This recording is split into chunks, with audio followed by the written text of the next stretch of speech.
Okay guys, what is up? Welcome back to the channel. Thanks for stopping by. In this video, real quick, we're getting ready for springtime and we're tuning up the Toro TimeMaster so we can make some money. This is an awesome machine. If you're thinking twice about buying it, if you do lawn care at all, but you're not sure which one to go with, if you want to upgrade possibly, I started with a 21-inch. Upgraded to this, and I've been with this one 3 years. I don't see the need for a bigger mower in my area. The lawns, I'm close to the city, near the Ohio River, so I'm real close to downtown Cincinnati, right on the outskirts of downtown Cincinnati. Sort of suburb-ish area, not so much suburbs because it's kind of the ghetto, but nicer neighborhoods around my area, but they have small yards because I'm close to the city. There's no giant yards for me to mow, so there's never really been a need to upgrade to a giant, rider or something fancy like that. Most of my yards are, 15 minutes, 30 minutes max, and I'm out. 50 minimum pull up, and $100 an hour with this thing, guys. And I'm not kidding. I'm not exaggerating. The yards near me, if you guys are familiar with the outskirts of Cincy, like Delhi, Western Hills area, these are small yards, guys. 3,000 square foot yards, sometimes less, 55, 60. I'm in and out, boom, boom. So I kind of like this mower for that. There's no, tedious loading, unloading, none of that crap with this. And that's why I love it, and that's why I'm keeping it. Sorry about the floors down here. We don't really live down here or come down here too much. A long time ago when we got this house, this basement was a little nicer, but I just mostly work on my stuff down here now and just hang out, watch TV. This is sort of my garage down here, so my apologies for the floor. But I want to talk a little bit about the mower, all right? Sorry for the pauses. Some people keep texting me and just trying to bother me while I'm trying to do my video, but I'm not going to edit too much anymore. YouTube sucks. I love YouTube, but they're stingy with the views and everything. You spend like 6-7 hours editing a video, getting things perfect, making a thumbnail. YouTube gives you 4 views. So I'm not sure about any of that, so I'm not looking to win here anymore. When I first started YouTube, I was like, yeah, let's try to get monetized, all this blah blah blah. YouTube sucks anymore, man, for that. It's hard for new creators and new people to really get going on YouTube, and I get it. They want you to polish things up, but I spend sometimes 6-7 hours on a video and with no views. Who wants to keep doing that? I guess you got to be nuts to I guess that's what it is, but we're not going to talk about that. Let's talk about the mower real quick. Things that I just did yesterday. Okay, so yesterday I changed the pulleys. You can see 2 shiny pulleys in there. I'm at right now 103 hours, almost 104 hours. I put that on the first couple of days that I got this mower, so I can know exactly where I'm at.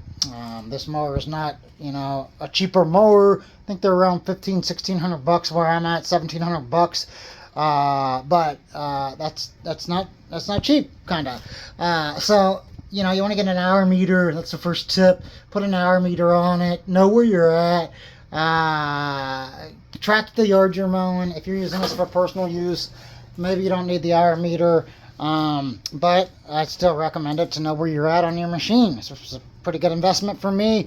$1,700. I didn't pay that. I got this Facebook Marketplace for $1,300 when I first got it 3 years ago, and it's made me so much money, guys. It's made me if I had to guess, probably 100 times more than that right now. I'm with this mower. Maybe not 100 times, but you get what I'm saying, guys. This mower is awesome. And the biggest critiques that this thing gets is usually user error. All right, guys, too much oil. People say, well, it's smoking. I'm getting, day 3, it starts smoking. Yeah, because you probably put too much oil. And when this thing leans side to side on uneven terrain, the oil is too much in there, and it's gonna burn, and you're gonna get some white smoke, and you're gonna blame the mower. It's not the mower, right, guys? And sometimes it's not the user either, because this dipstick can be very, hard to tell what it is. So you have to make sure you're on a level surface, number 1, and warm up the oil. Number 2, get it to the right viscosity. You have to check it when it's warm, when it's when it's heated up. So let your mower run for a couple minutes. Check it. Check it 10 times, guys, because you'll get false readings. All right. So sometimes it's not even the user, right? So don't get discouraged if it starts smoking. You probably have too much oil. All right. So that's what I did yesterday. Changed my pulleys. They weren't broken. So I'm doing a lot of preventative maintenance, right? And that's something you want to think about too. If you're mowing, commercially. I'm doing by myself with just this mower and a 21-inch Honda for gates I can't get into. I'm mowing, I have max 20. I do about 20 clients. Some weekly, some bi-weekly. But I feel like that's, I get in 10, I'm out by 2, 3, I'm done. Guys, I got my money, I'm done. Some guys want to, go hard and mow 15, 20 yards a day. Go ahead, but I'm cool right there, guys, because I'm charging, like I said, 50, 55, 60, 65. I had lawn last year was 125 for not a big yard, guys, I'm telling you. And that was bi-weekly, 125 bi-weekly. So that one lady right there was 250 just for that one woman, just that 1 yard. And like I said, I get up to about 20 clients each season that I can handle alone. I feel like, that's perfect amount for me. I'm in and out. It gives me time to perform my maintenance.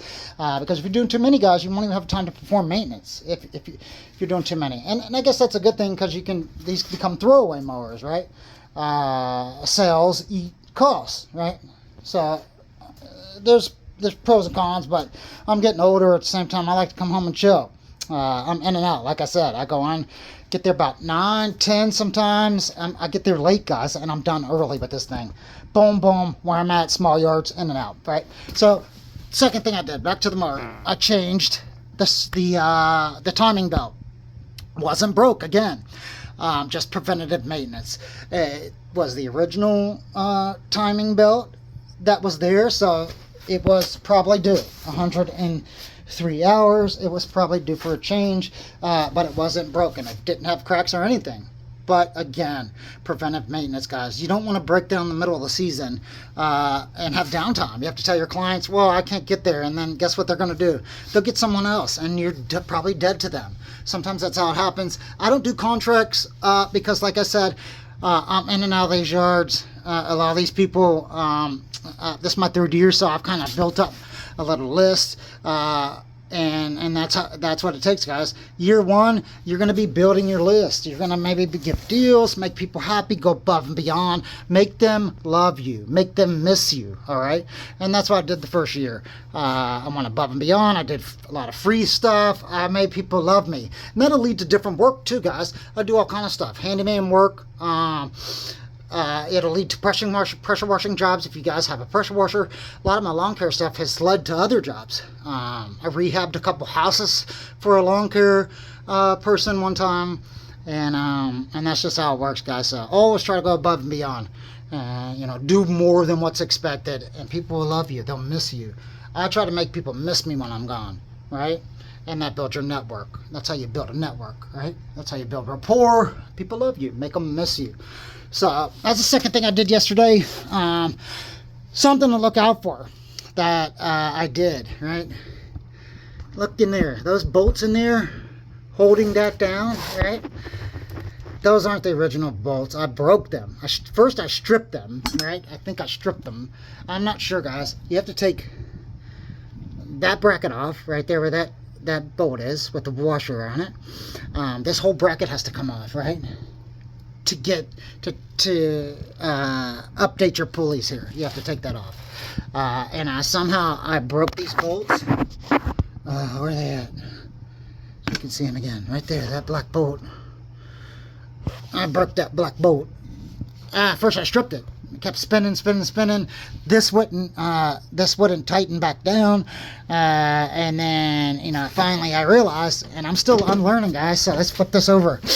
Show you guys. And this is probably going to be a long video, but that's cool. You guys get to hang out with me. Okay, hold on. Let's flip this over, show you guys something. Okay. And another thing is, a lot of people say, which way should I flip it? Is it okay to flip it like this? Yes, I've been doing it for 3 years. I just flip it like that, and you can see my blades are off a little bit, right? But I'm cool with that. It's almost perfect. They're off of here, but that's okay. You want these to ideally be, boom, boom, a perfect T. And mine are off. I might have to adjust that. Didn't realize they were off, but again, let's get back to those bolts that I stripped and then broke one, right? So I had to go to Home Depot, get these nuts, locking nuts, and put them on there. I didn't realize those bolts on the other side came through all the way because, like I said, I'm learning, guys. I'm learning this stuff as I go. This is my 3rd year, but it's the first time changing the pulleys. They weren't broke, but again, preventive maintenance. I wanted to change them in my 3rd year. 100 hours. The pulleys were probably going to break soon. So they're not broken. So again, I have a lot of backup stuff, right? So if something does break, I got it. Boom. Even though it's old parts, I can use them as backups until I can order some new ones. So that's how it goes, guys. Do your preventive maintenance. Anticipate, stuff. So I had to go to Home Depot, get these locking nuts because I guess I stripped the holes that were there. I'm not sure. Maybe there were some nuts on there that I didn't see and somehow I lost them when I took that bracket off. I don't know, guys. Let me know in the comments. But I haven't started this thing since I did this. So hopefully the mower's okay. You can see my blades are off, but we'll get that together. It's only mid-February right now, so it's really cold outside. Probably 20 degrees, literally where I'm at right now. And so I got time. And that's why I'm doing this again. Again, guys, preventive maintenance. Preparing things early. Getting ready, guys. You don't want to get ready, on the first warm day because by then, people are already searching for lawn care. You're going to miss the boat, guys. Right? It's a money grab. Soon as the weather hits, guys, day one, people are in their yards, people are looking for lawn care services. It's a money grab. So you want to be ready. Start doing this stuff January, February, so you're ready March, April, May. Boom. That's another thing I learned last 3 years. But anyway, these bolts, I had to get some locking nuts on them so it would hold down this bracket properly. But it held it down. I made little markings. I'm not sure if you had to do that, but where we at? I made little markings next to the bolt. You can kind of see where the bolt was when I took it out. I'm not sure if that was important, but that's what I did. So let's talk about this if you guys have already noticed this, right? That's your engagement cable, right there. Last year, again, I broke a bolt. Be very careful with these bolts, guys.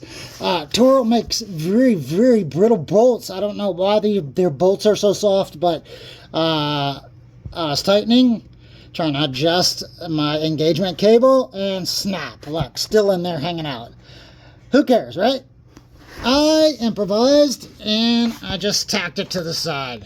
Same principle, just holds it when you engage the bar up there. So that was my trick to that. That was year 2 that happened. That was probably around 70 hours on the mower that happened right there. So yeah, I got my cover. Where's my cover at? My cover's behind me here. I keep that on. Some guys say they mow with it off. I don't recommend that because you're getting a lot of dust and stuff on these pulleys, guys. These pulleys break faster when there's dust. These new pulleys came with these cool caps right here to keep the dust out, which I like. The factories did not come with that. So I hope these are good. These are supposed to be genuine OEM. I highly recommend going with genuine OEM. Look at the reviews. Make sure the seller, whatever marketplace you get them on, Amazon or whatever, check the seller. Make sure it's got a lot of reviews. See what people are saying about them before you buy them, because some of them are from a lot of them like cheap from China, which a lot of stuff comes from China anyway, but you don't want the cheap China stuff. So check the reviews on these. We changed these. Haven't started it since I changed these, so I hope everything's okay since these bolts crashed. The worst thing I am anticipating is that I'm gonna have to adjust maybe to get it good, or I put it back wrong and these belts start snapping very quickly. I read online that well, I didn't read, I'm in groups where they talk about my belts are snapping fast. What is it? What could it be? And something maybe messed up that I put together wrong. All right, I'm a no mechanic. I'm pretty handy, but I've been learning as I go, guys. Again, you have to learn as you go. And to get this belt on, one more thing, to get this belt on, I had to take this off here. Take this black bracket off here, and then this has to come off, because there's the gap back here is way too tight against the brake to get this belt through, to change this belt. So you have to take this off and this to change this. All right, I changed all my belts yesterday. This is a new belt. Let's see if I got the old one in the garbage. The old one had a giant crack, guys, and this is the importance of preventive maintenance. Look at this. That's the importance of preventive maintenance. I didn't know it had that crack, right? So somehow I made it through the season, guys, with that crack. And I stored my mower, and it's been stored ever since. So my last mow of the season, it probably was like that. And it held on just long enough. Thank you, TimeMaster. But anyway, that's the importance of preventive maintenance, guys, because you don't want to be down in the middle of a busy week or a busy season. You're going to lose a lot of money, potentially hundreds, guys, So do your preventive maintenance. Order a backup of everything, guys. So I'm going to have to order another backup of this soon. But I have backups of everything else now. I have the old timing belt. I have the old transmission belt still. So I'm good. Those are considered backups. I consider those backups even though they are the old ones, because they're not broken. All right, you just want something to keep you going in case you go down. So you can order a new one, another backup, and keep going and not lose money, right? If you guys are serious about this. If you're just trying to make a couple bucks, who cares? But guess what? Your mower's going to keep breaking down, especially if if you got a nice one like this. This is pretty cool. A lot of people talk crap about these, but guys, I've made so much money on this 103 hours, it's ridiculous. I'm not going to talk numbers, but this thing's made me a bunch of money, and that's what I do. So I'm getting ready to take this off. That's why you see this here. This is coming off. I don't want it or need it. The last couple of years I've noticed, it's just a hindrance. It's a hindrance. It's a safety lever. You pull that down, then you engage the blade. But I'm going to try to rock without it this year and see what happens. First couple of mows, if I realize I want it back on, you can always put it back on. Some people say they took this blue thing off here. This is just a handle to grab it, like if you're trying to spin your mower, but I spin it from here. Probably shouldn't, because it's going to weaken the weaken the posts here, the arms, whatever you want to call them. And that's another thing. Last year I read in one of the groups I'm in that loading this thing over time, loading it makes these weak right here, where this connects to this, makes it weak, and this eventually will snap and break on both sides. So what I did this year, preventive maintenance, I added that. Someone in the group, I was in a TimeMaster group, and someone suggested that. Right? Just extra support so that never happens to me. All right. So again, if you're not in any groups, that's another thing. Get in a group discussions where they're talking about mowers, and specifically Toro TimeMasters if you have one. All right, guys. The internet is a cool place. A lot of great knowledge, a lot of information on there for you to go. So what's next? Okay, so next, since we're on the bar here, we're talking about the bar. I hate this switch that came with it. The factory switch that came with it. You have to hold off, right? And keep holding it for about 5 seconds, 6 seconds. Dumb, right? You're in the field. You're trying to get out of there. You know, every second, every minute counts. You want to get out of there, right? These people paid a set amount. You're trying to make the most. You got to hold this for 5 seconds. 1, 2, 3, 4, 5. And the mower takes like 6 seconds to shut off. 5, 6 seconds. So I last year added a simple off and off switch, on and off switch. Flip it on, flip it off. And I had it here all season, last season, but I'm right-handed. So this season, I'm putting it here. It's going to be here because I'm right-handed. I'll stick it here. Sorry for the camera work. I'm going to be here or somewhere here. And that's what it is, right? And I was thinking about getting a cooler switch even, but who cares? This switch worked last season. All season. And simple switch, guys. You wanna get efficient, right? And that's how you make a lot of money too. Become efficient, right? And this is part of efficiency. 5 seconds might not seem like a lot, guys, but an entire season of doing this, that's 5 seconds, you know, to turn it on. 5 seconds, well, not 5 seconds to turn it off. It's 5 seconds, 6 seconds each time. Seconds count to me. I don't know if you guys care about that, but seconds count. I want to get in and out. I want to get in by 10 and get out by 2 and be done and chill. You know, made 350, 400 by 2, 3 o'clock. I'm done. Boom. And so, yeah. Just mount that there. A couple zip ties. Whatever you want, whatever you got. If you want to make it fancy, go buy a fancy switch. But a simple on and off switch does the job.